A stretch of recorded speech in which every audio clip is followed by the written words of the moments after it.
Hi, my name is Miki Mertz. I'm a certified home inspector with over 28 years of experience.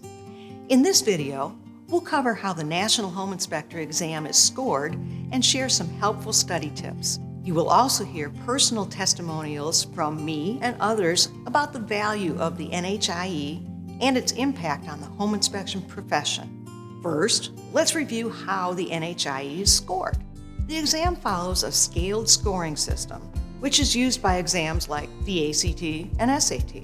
Since there are multiple versions of the NHIE, a scaled scoring system is a fair way to evaluate, score, and adjust for differences in difficulty between questions. Your raw score is the number of questions you answered correctly.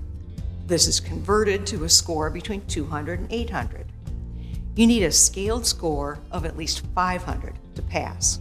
In the United States, you should receive a copy of your score report before you leave your testing center. This will show your score on either the scaled score of 200 to 800, or it may simply state pass or fail. In Canada, the score reports are mailed to you. To find out more about what to expect on your score report and how you will receive it, contact your test center directly. Now let's go over some effective ways to prepare for the exam. Whether you've just begun studying or are about to take the exam, I recommend that you connect with others like you who are also preparing to take the NHIE. There's a National Home Inspector exam page on Facebook, and you can join our private Facebook group. There are hundreds of other members who are also studying to take the NHIE or who have successfully passed. These real-life home inspectors are a great resource, and they can provide study tips, advice, and words of encouragement when you need it. Here are some of those study tips from users in the Facebook group.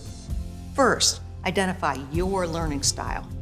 Some people only need to read the NHIE manuals and take notes to reread later to study. Others need practice quizzes, flashcards, or visual aids. Figure out what works best for you, and remember that your learning style may have changed since high school. Second, don't overload yourself.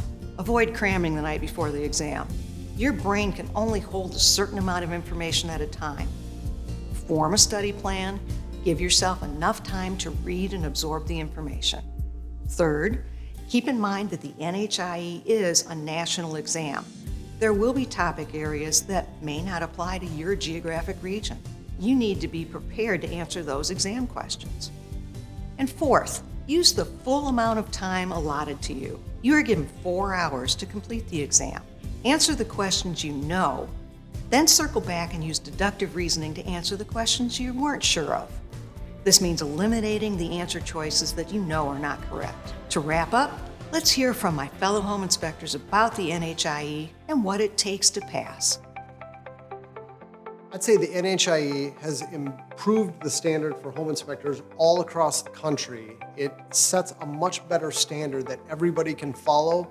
When you look at licensing for states throughout the country, just about everybody is using the same set of standards, which is extremely helpful, and it gives confidence to consumers to know what they're looking for in a home inspector.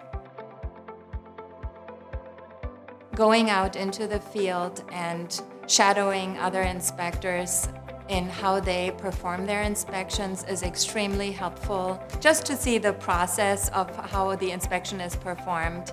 In our next video, we'll cover what to do if you don't pass the NHIE and ways you can prepare to retake the exam.